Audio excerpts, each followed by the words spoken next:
Hello, welcome to the live video.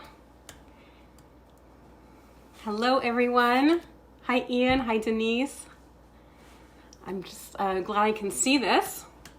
Was wondering how I was gonna see these messages, but they're just popping up. This is easy. Hey Monica. Hey Rachel.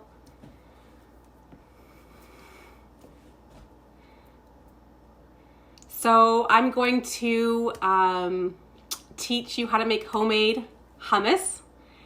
And the reason I chose hummus is because a lot of people are stocking up on chickpeas, garbanzo beans, and I want people to know what to do with your dried beans as well as what to do with your canned beans as well, since there's a lot happening right now. And a lot of people don't make these staples at home yet because we really haven't needed to do that in the past. I've been making homemade foods, sauces, salads, salad dressings from scratch for a long time. So I thought I would share this knowledge. For those who don't know me, I am Casey. Most of you will know me. And I'm here to share some tips with you.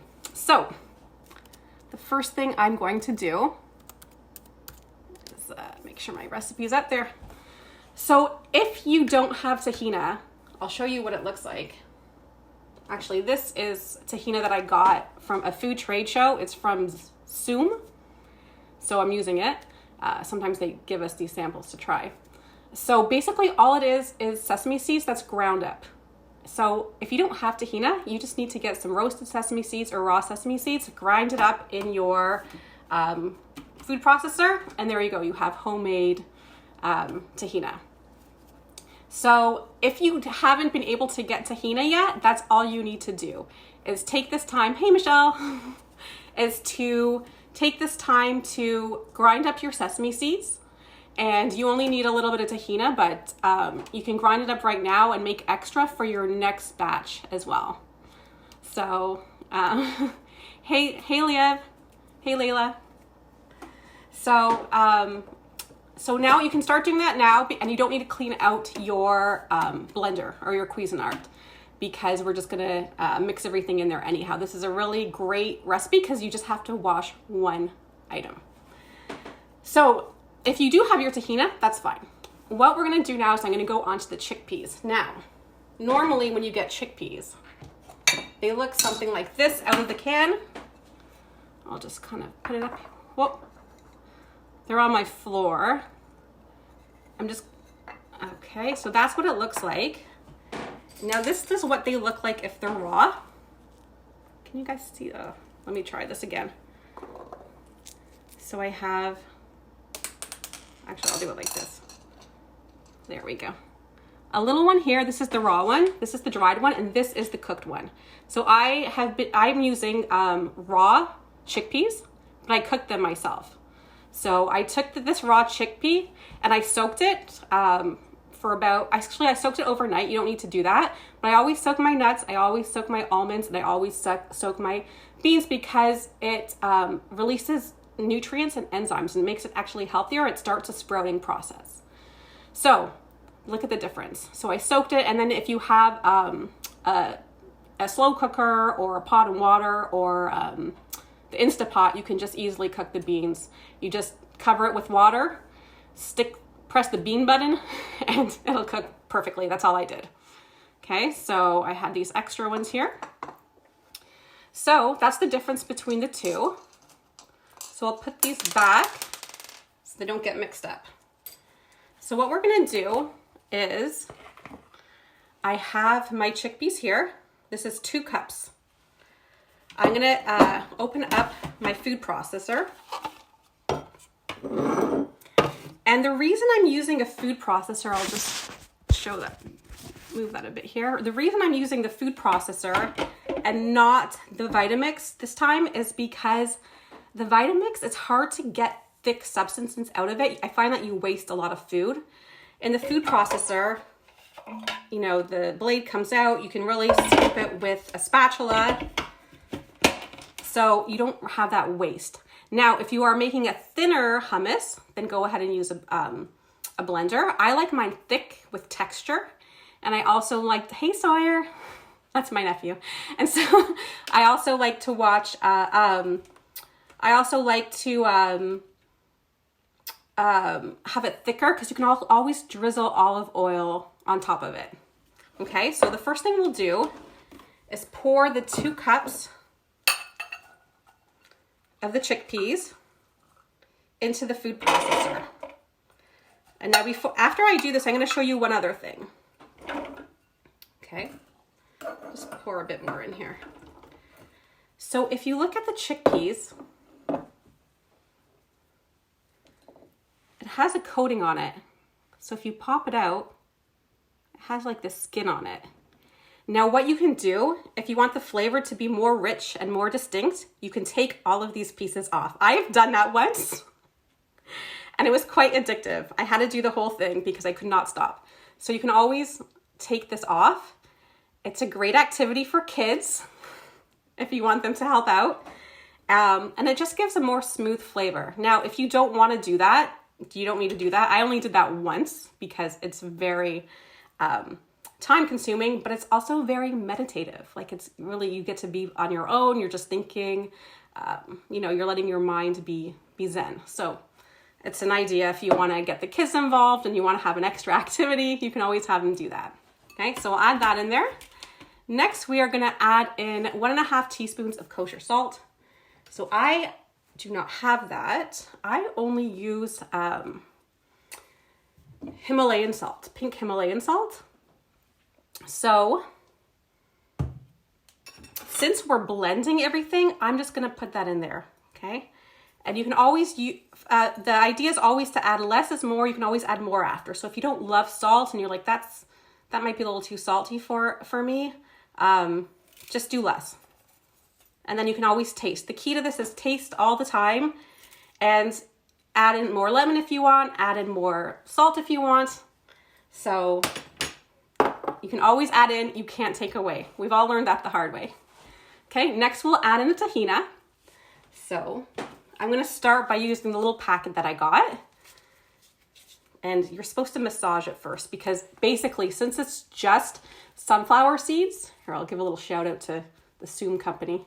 Since it's just sunflower seeds, it does separate. The oil separates from the nuts. So, okay. Thanks so much, Dana. And I have my 1/3 of a cup here. So I'm just gonna squeeze that in. Oh, this is hard to do. And then you can supplement with, I have a second jar because I think I'm going to be making a lot of this. So you just scoop it out with a spoon. There, it looks kind of like peanut butter,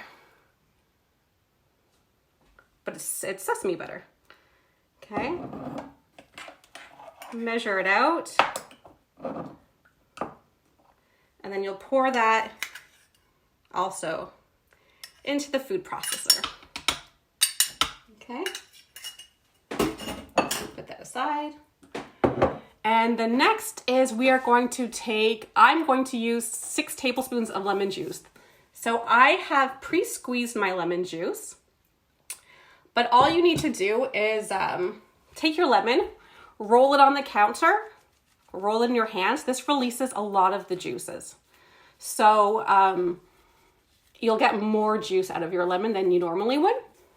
And then if you have something like this, you just cut it in half and you put your lemon in it and squeeze it and it catches all the seeds. If you don't have that at home, then you can just do it through your hand. I mean, you're the only ones who are eating this anyhow since everyone's in their own homes. But anyhow, I'm sure you washed your hands, but just squeeze it through your hands and you'll catch the seeds in your hands, okay?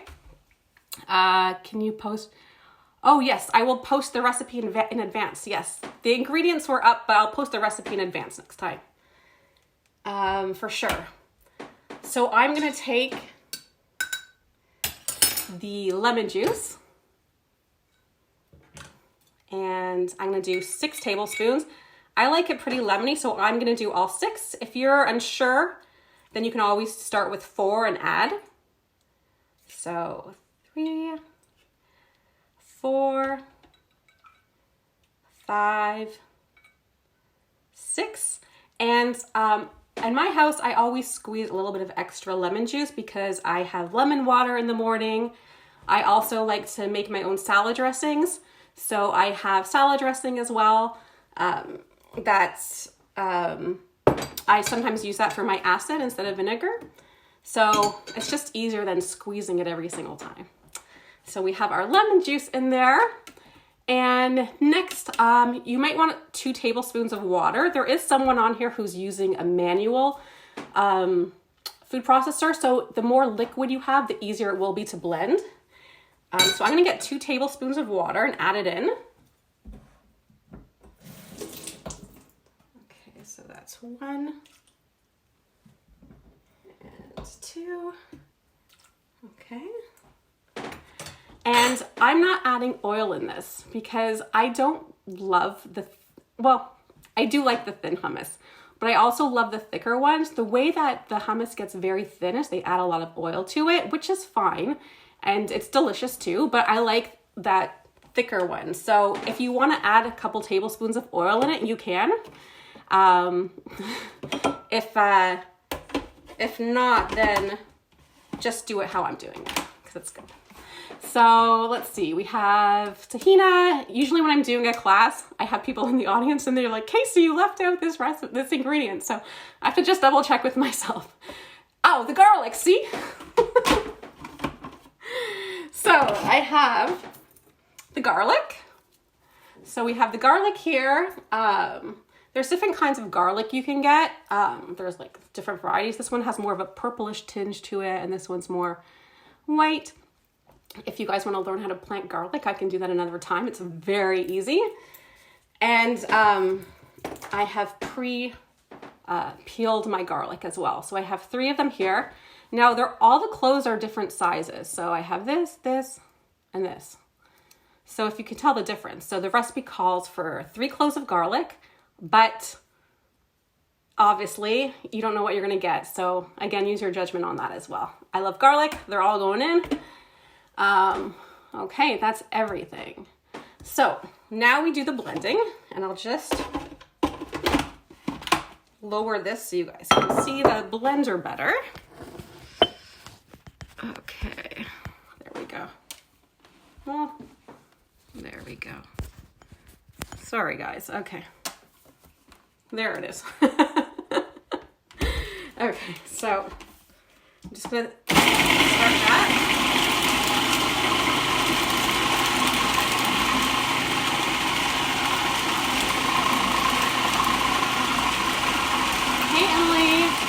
Okay, yes, I will teach you how to grow garlic.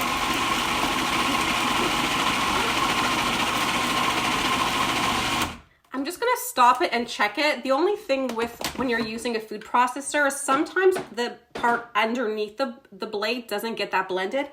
And that's fine because when we take it out, it'll be blended.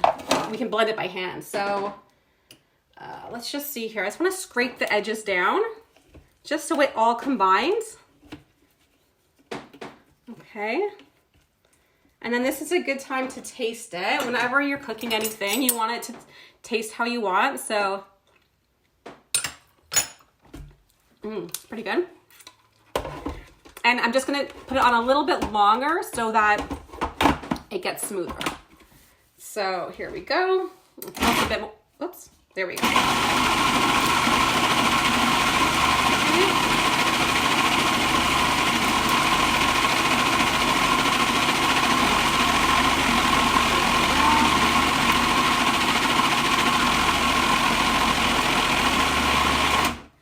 Okay, so that's pretty blended. I'm just gonna unplug it first because there's a blade in there. Okay, so now we'll take it out. This is what it looks like. So I'm gonna plate it. And now the plating part is pretty fun because you get to make it look nice.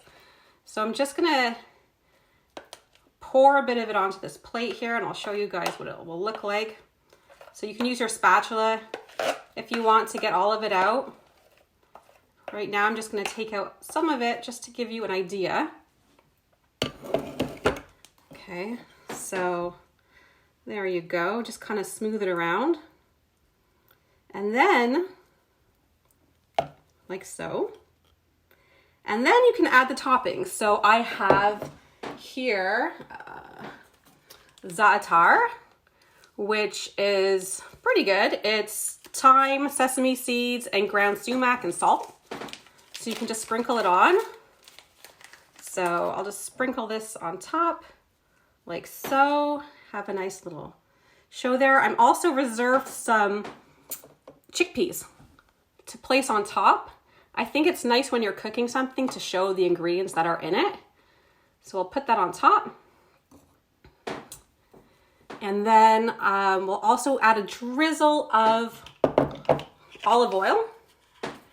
And I got these cute little flavored olive oils and Sonic vinegars for myself. They're a gift from me to me. And this one's a lemon infused olive oil, and I thought it would go nice with this lemon flavored hummus. So we'll just drizzle a little bit on top. And since we didn't put any olive oil in our actual hummus, then we can add some olive oil on this. I'm just gonna show you this somehow. Sorry guys. Okay, there we go. There we go, that's what it looks like now. That's our hummus. And if you like certain hummuses, then you can always add to it. So for example, I used to get the Trader Joe olive one for a while and just grind in olives with it. Or if there's another flavor you like, just grind that into your food processor with it. So you can make all those flavors that you buy at home with with your stash of garbanzo beans that you have now and your cans that you have now. One thing, if you do have cans, then always drain your garbanzo beans and rinse them out to get that liquid off. So, what else was I going to mention to you? There we go. Let's show it one more time. Thanks, guys. How many of you are you going to try this at home or did it with me? How long would that keep? So that would probably, I would say about a week and a half, 2 weeks maybe. It's never lasted that long, but yeah, that'd be my guess. Since there is a lot of lemon juice in it, it preserves it, so it should last a while. What I always do is, because I don't want it to last that long, in case it doesn't last, I always keep a reserve of garbanzo beans on hand. So I make a huge pile of the beans at once, because if you're making them, you may as well make a lot. And this is actually my second batch of hummus because we used up all the rest of it. So now this is the second batch. So yeah. And I was just curious what else you guys are planning on making at home tonight. So, or for this time that we're inside. If you guys want, I can do another video at another time and I can make some other foods and show you what I'm making. Tonight, I'm going to make this 100% plant-based broccoli cheddar soup because we have so much broccoli. We had a lot of broccoli to begin with, and for some reason I went and bought more because I thought I needed more for my dish, and I didn't. So I'm making broccoli soup. Oh, cool. Jinx on you, Teresa. And Rachel, perfect. Okay, so soup will be one of them. And then I'm making banana bread because I have a lot of bananas. So I'm sure everyone knows how to make banana bread, but if not, oh, cool, Ian. So yes, I can do some baking videos as well. So yeah, I think that's pretty good. Does anyone else have any other questions or any things that you want to make, or if you want to share what you're making later on, let me know. And I'll be happy to answer questions. Does anyone have any questions about this process at all? Anything that was missed? No? Okay, good. Oh, and my doggies are home now. So thanks so much for watching, and thanks so much for cooking with me. And let me know how it goes, because I want to know how it was at home for you, and I want to see your results if you have them. All right. Thanks a lot for coming in, everyone, and I'll see y'all next time. All right. Bye.